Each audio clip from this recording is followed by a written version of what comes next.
The state of the program at the University of Georgia is strong. Georgia football is on solid footing, and the future looks a little uncertain, but bright.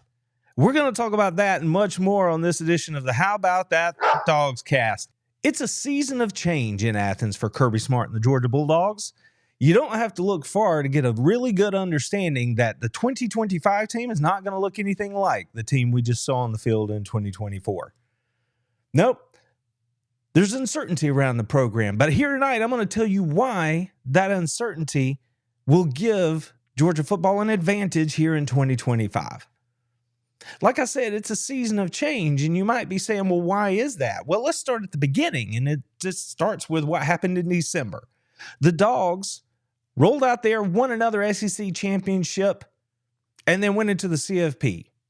Things didn't go the way we wanted it to there, but they're still champions moving into 2025 in the best conference in college football. And if you wonder, why am I talking about a season of change when Kirby Smart is the man leading this football program? I mean, look right here. Look at what he's done.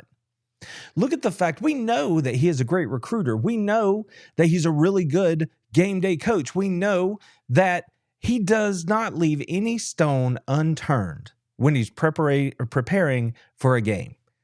That's one of the things that gives me confidence every time the Dogs take the field, is I know that Kirby Smart's going to have them ready to go. And again, like I say, just look at this right here. Look at every recruiting class he's had so far and the hardware that they now own.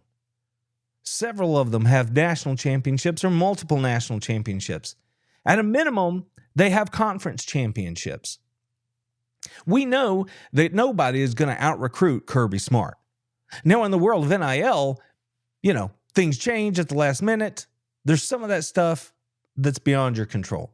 But as far as recruiting the best high school players in the nation and trying to get them to come to Georgia, no one is going to outwork Kirby Smart and his staff in that arena. And that's not the only thing that Georgia has going for it. I mean, without a doubt, the numbers back it up. Georgia was the most watched football program in college football in 2024. Now, at the very minimum, you can say that's true for the regular season. At the most, you can just let that stand on its own. But with the college football playoff going on and so many more games, and obviously there's fewer games to watch, so more people might tune in. Somebody like Ohio State, if you factor in the playoffs, might get the entire season most viewer rating above Georgia. But the one thing's for sure, if you're talking about the regular season, nobody watched or was watched more than the University of Georgia. So love them or hate them, the Bulldogs are on everybody's mind.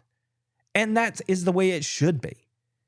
But that is because of everything that has happened over the last few years.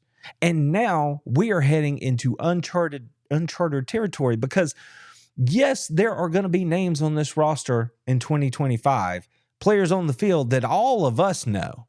But when you're talking about on a national stage, there are going to be very few that are going to break through to the general college football fan. One thing's for certain, that since Kirby Smart got the ball rolling in Athens, it has been King Georgia. They've won 2 national championships, multiple SEC championships. They have put more players in the NFL draft since Kirby took over in Athens than any other program. They have become the standard for college football.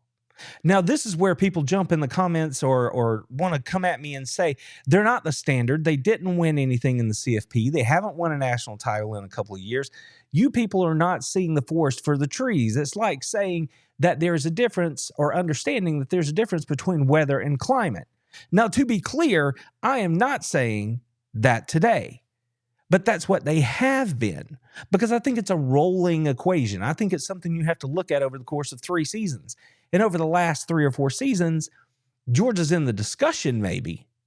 But today, moving into 25, I don't know that you can stand up there and say they are the standard in college football right now. Now, that's me. When you ask college football coaches across the country, Steve Sarkisian, Marcus Freeman, Ryan Day, they are all out there saying Georgia is the standard in college football today. That's what we all want to be.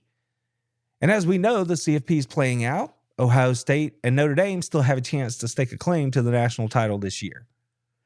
But that doesn't mean that Georgia's not in the discussion anymore. It just means that we're moving on. Like I said, to the casual college football fan, you're like not really going to know that many players on this year's Georgia Bulldogs team the way you and I are going to know them. So it is, in fact, a season of change. And I have gone so far as to say Kirby Smart must adjust to the changing landscape of college football if he's going to keep Georgia at the very top.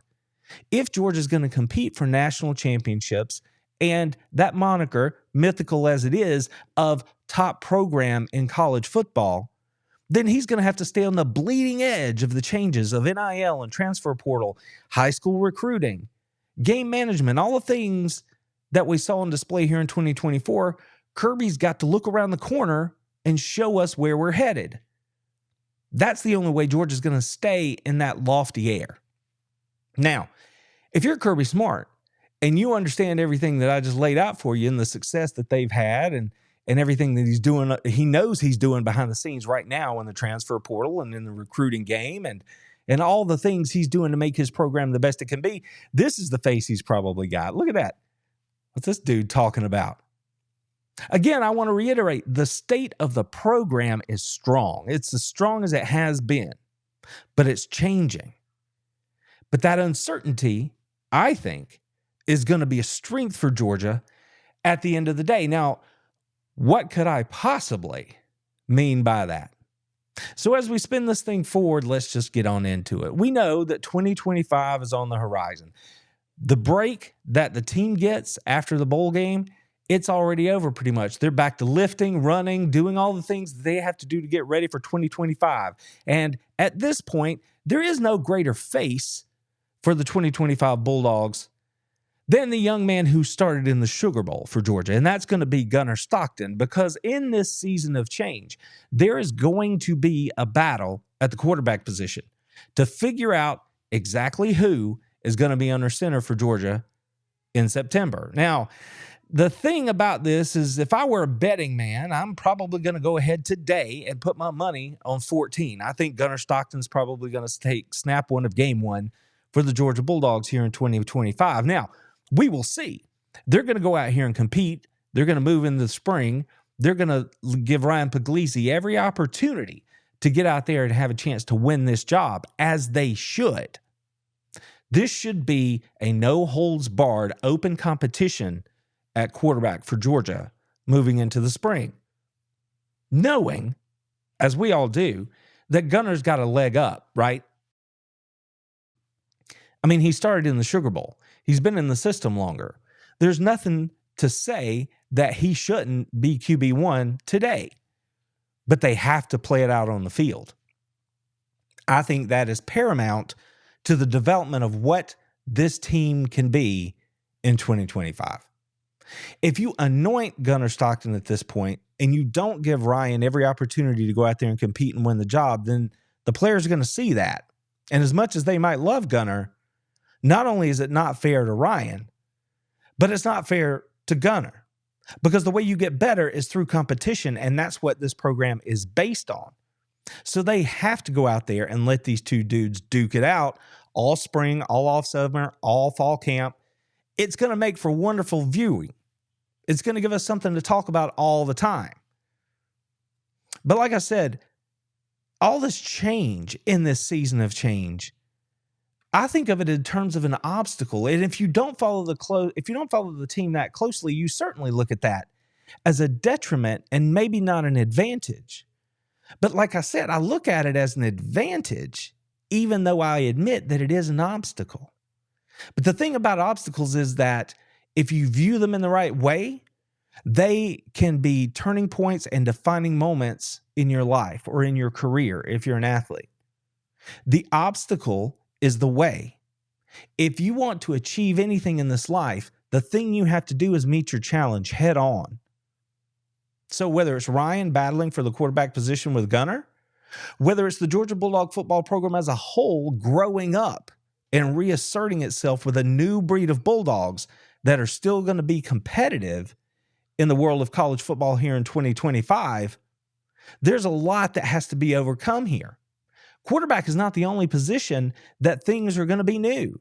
There's going to be a new starting running back at RBU here in 2025. And my money absolutely is on number 3, Nate Frazier, to be that guy.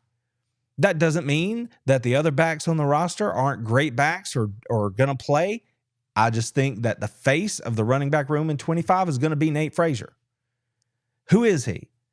True sophomore who played this year, who looked good at times, but also looked like a true freshman. So he has a lot of work to do to get ready to carry that mantle here at RBU. So you got a new quarterback, you got a new running back. By the way, don't forget, the Dogs have to replace 4 offensive linemen, virtually their entire defensive front 7. Some people are going to look at that as quite a mountain to get over. I'm looking at it as a fantastic opportunity for this Georgia Bulldogs team.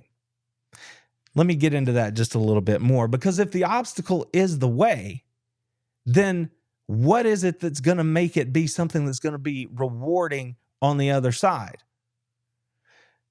It all comes down to a few things. The process of having to overcome that obstacle is going to be one of growth and learning. It's going to be an opportunity for all these young players that we don't really know yet, that we haven't really seen their full capabilities. We're going to get to see all of them grow and mature. It's going to be a lot of fun. As I said on the last podcast, this is the way I know football to be. You go out there, you work hard, you get coached hard, you coach hard if you're on the other side of that, and you push these young men to become the very best they can be. What is going to happen between now and 2025 is going to reinvigorate this entire program from Kirby Smart all the way down. Don't you think for one second Kirby doesn't know everything I just said about how this program has been viewed, where they are now, and what they have to do to get to where they want to be in the future. And Kirby is on record repeatedly stating he doesn't want to just be average at Georgia. He wants to be dominant. He knows what that requires. So don't think he's going to sit back and not do the work necessary to put Georgia in position to succeed. It's going to reinvigorate Kirby Smart, every player out there who didn't get their time on this past team because it was this last year's team, because it was a more veteran group. All these young bucks are out there looking for their run this year. This is going to get everything amped up, every practice, every lift, every run. If the coaches are doing it the way we all believe they will, that's what it's going to look like for Georgia this spring in the offseason. It's also going to bring an extreme focus, because if you're going to go out there and have all this juice because you know that the future you want is in front of you, that requires that you do the work. And there's a difference between good work and busy work. And what these guys want is good work. The way they do that is through extreme focus. Extreme focus by the players on what it is they're trying to accomplish, but an extreme focus from the coaching staff on development of these players, because they want to help them succeed. If you don't believe me, just look at what happened with Jalen Walker, a 5-star recruit who was promised when he came to Georgia that they were going to develop him in multiple ways at the linebacker position.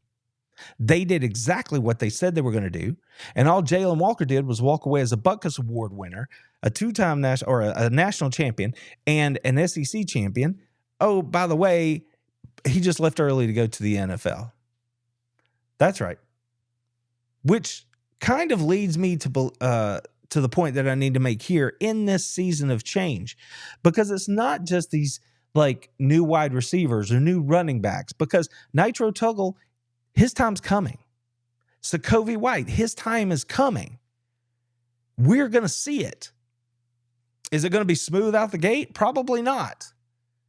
But with everything that Georgia's had happen here in the offseason, either guys running out of eligibility or choosing to go to the NFL early or choosing to jump into the transfer portal, these are our dudes. So it's time for them to get out there and show us. And these coaches know that. They want to help them succeed, just like they helped Jalen Walker succeed. And they are going to focus on getting better with every rep. Kirby said his favorite part of coaching is spring because he actually gets to be on the grass and coach players.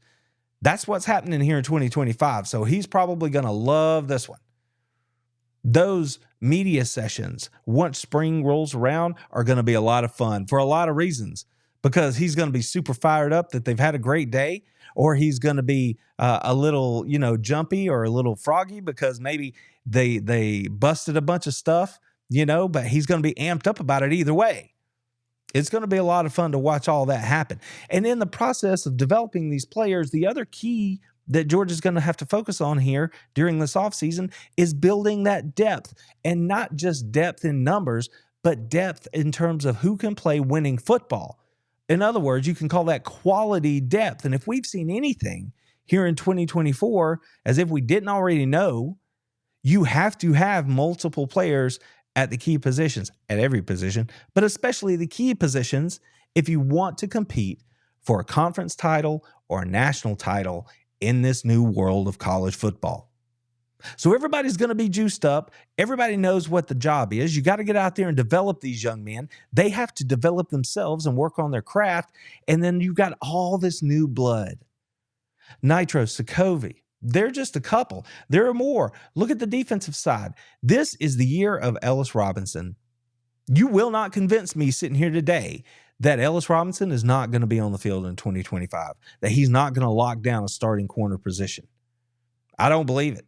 I would put a big old wager on that one right now. Ellis Robinson will start opposite Dalen Everett at corner for the Bulldogs in 25. Now, I know I was real specific there. Who knows? Maybe they slide him to star or something. Either way, I don't think you keep him off the field. But he's going to have to play. But that's why Kirby does all that work in the recruiting game. That's why they do all that work during the season and trying to get these dudes developed to get them ready to go for injury or for when their opportunity comes. Right now, this young man is staring opportunity in the face. Who across the country, as a casual football fan, is going to know who he is? Not that many, but we all know who he is, and we know what we're expecting from him. So this is a big year for him and for others. Remember when I said that they had to reinvent the front seven on the defensive side of the football? This guy right here is the only pass rushing edge with any kind of game experience. And not only is he going to be counted on to be a stalwart in the run game because he's a big body, but he's going to have to be the primary guy that's going to go get after the passer if Georgia's just trying to get there with 4 down right now. Now, there are younger players, again, that we haven't seen and we don't have any tape on because they've been injured or because of various reasons. But in terms of experience, Gabe Harris is the only one coming back who has anything remotely close to what Georgia's had the last few seasons. So, yes, there's new blood, invigorated new blood, all focused on the same goal. There's another part of this, though, and it's the part that I think might end up being the most important. I know that it's the thing that people seem to want to talk about the most in the media.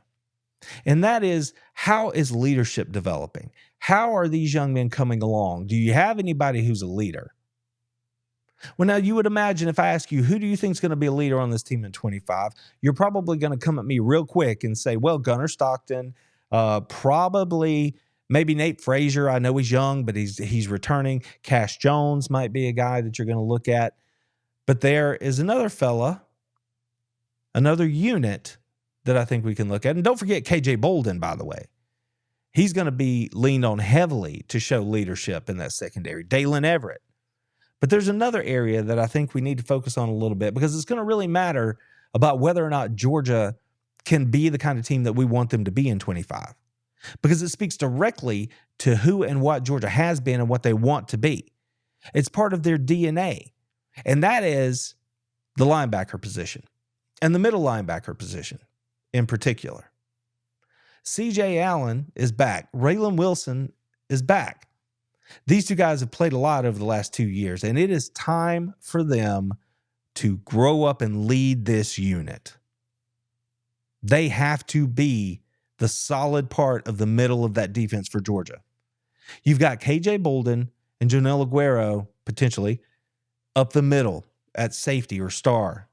Then you've got your middle linebackers here. I keep referring to them as middle, but I'm not going to get hung up on what we call them. But these two dudes play in that middle linebacker position off the ball, if you will. They are going to have to be playmakers and dependable, rock solid players for Georgia in that defensive unit if this unit is going to be anything like what we hope it will be. Because the defensive line up front is going to be young and inexperienced. So they got to have these guys showing them how to line up, where to go, what to do, and then being playmakers when they have to be. That's another part of this that we're all going to learn is who are the playmakers going to be for this Georgia Bulldogs team. We're going to have to find out. But if these two guys are not among them, then I'm going to tell you that this is going to be a team that we don't recognize, and it's going to be a season that we probably won't enjoy very much. So this is an opportunity in the season of change for leadership to really come to the fore for this unit, offensively and defensively. But the thing is, the field is wide open. I mean, we can point to the people that we think are going to be the guys that everybody looks at, but at the end of the day, they have to go earn it. They have to do it. The locker room has to sort it out. But I would look to these two guys as guys that you would expect to be at the forefront of that conversation. So let's just take stock here real quick before we move on too far at what Georgia lost. And I don't mean lost like a game. I just mean this roster turnover, because the Dogs have in total lost 15 players by my best count. They're going to go into the NFL draft this year. 8 underclassmen that declared early, and then you had 7 more that ran out of eligibility. That's 15. And then it's kind of jumpy, but I tried to get a good number for the transfer portal, and it looks like that's another 13 that left Georgia's roster and decided they wanted to go somewhere else and play. So you're looking at 28 right there. There are going to be new faces showing up for Georgia this year. But as I mentioned, you do have a few that are coming back. Dalen Everett, Oscar Delp, Dylan Bell, they've all announced they're returning. Those guys are going to have to be part of that unit that's going to sort out who the leaders are. But when you look at the DNA traits for the University of Georgia, connection is a huge part of that. It's right there, right on the wall, as one of the things that they prioritize the most. So when you're looking at all of this turnover and you're wondering who in the world are the leaders going to be, where's that leadership going to come from when it gets hard? I bring you back to that new blood idea. It's like Kirby says, if you're green, you grow. If you're ripe, you rot. Well, this is a green team, and there will be growth across the board in every area, but especially at that leadership part. And the reason I believe this is going to be a good thing for Georgia in the end is because it is going to strengthen bonds among these young guys. Because really, nobody is out on the front foot here. Nobody is the clear leader of this pack. Not yet. So they're all going to be making mistakes and learning all of this stuff together, and those leaders will emerge. When everybody's equal, things start to sort themselves. Whether it's through on-field competition or you just see who it is that's leading the pack at the lift or the run, they're going to know. There will be no ambiguity about who the leaders are among this team as we move into 2025. And again, like I said, they're all going to learn it together. So they don't have to worry about stepping up and taking a leadership role because there's really nobody that's got a stranglehold on it right now. And if they feel confident in their ability to do so, then they're just going to step out and they're going to break out. And that's who this team is going to follow moving into 2025. They're going to know that comfort that comes from relying on one another. That can only be built when these guys are finding their way together. When you're talking about connection, it's hard to think that there's any better recipe for that than what the Dogs have here in 2025. So yeah, it's a season of change in Athens. There is no two ways around that. But I do think that it's an opportunity for this team to really show us who and what they are and forge a brand new future for this Georgia Bulldogs football team. I think that the uncertainty of this season is going to end up being an advantage for this team once they take the field in 2025. And these are all sort of intangible kind of things. But this is, at the same time, the kind of thing that you can't know, that you can possibly overstate. But at the same time, you will not have a good football team if you don't work it out. You have to have that reinvigorated juice that comes in a scenario like this. The Dogs have been great for years. They put themselves at the very upper echelon of the sport. They reached the mountaintop twice in back-to-back seasons, no less. You can't do any better than that. But now they've gone a couple of years where they fell short, and they know what that feels like. Kirby knows what that feels like. That's why I believe that there is a reinvigorated notion around everybody on that campus and part of the Georgia football program right now. I think it starts with Kirby Smart, feeds to his coaches, and that's going to bleed right down to those players. And I think that when they take the practice field for spring practice, they're going to hit it with an extreme focus on developing these young men, both as individual players, but also as key parts in a greater unit, working on that quality depth so that they can play winning football deep into the year in 2025. Everybody's juiced up, and they're going to have new players out there, new blood on the program, a shot of adrenaline to the fan base to finally get to see these players that for the last 2 seasons, all they've been able to do really is read about them in recruiting reports and practice snippets. This is the year we all see that come onto the field. It could be boom, it could be bust. I would tend to think, though, that the trajectory of Georgia football is going to continue to go up. Like I said, the state of this program is strong. It's on solid footing, and there's no reason to think that there's going to be a backslide. But there's also no reason to think that the way forward is going to be a cakewalk. They're going to have to earn it. Those young players, those young bucks are going to have to grow up and go show the world that the 2025 Bulldogs and the next few years are going to be every bit the thorn in their side that the last few seasons have been. That Georgia isn't going anywhere, I think is the way Kirby put it. And then they're going to get that growth that's only going to come through the kind of offseason they're going to have to go through here. The kind of growth where they mess up together, they learn together, and they grow together. They're going to battle it out on the field, and the best man is going to win, and the coaches are going to put the players who think they give them the best opportunity to get the victories on the field. That's what football should be. Earn it on the field. No seniority bonus. The best man should be playing. And I trust Kirby Smart and this coaching staff to do that. So that is how I see the program here in 2025. We're at the fill-in of the offseason. You can't be further away from kickoff than we are right now, or at least that's the way it feels. I know I'm going to be following it every day. I'm going to be right here with you to talk about it every day, and we're going to see where we go together. I know that Kirby Smart has to adjust and has to change. I know that he knows what has to happen. I'm interested in watching him bring it to the field for us here in 2025. We're not going anywhere.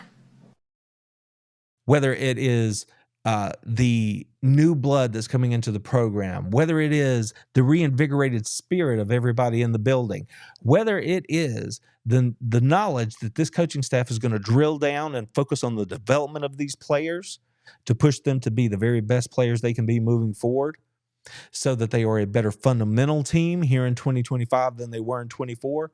That's exciting. And I'm also very excited to see who the leaders are going to be on this team, because right now we've got a bunch of candidates, but we don't know who that's going to be.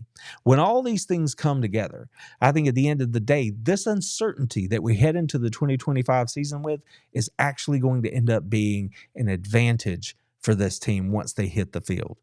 Does it mean that they're going to go undefeated or that they're going to win the national title? No. But in terms of the growth of this team and Coach Smart's effort to get the most out of each and every young man on each and every team, each and every season goes, as far as that effort is concerned, this offseason is going to be unlike any we've seen in Athens for the last few years.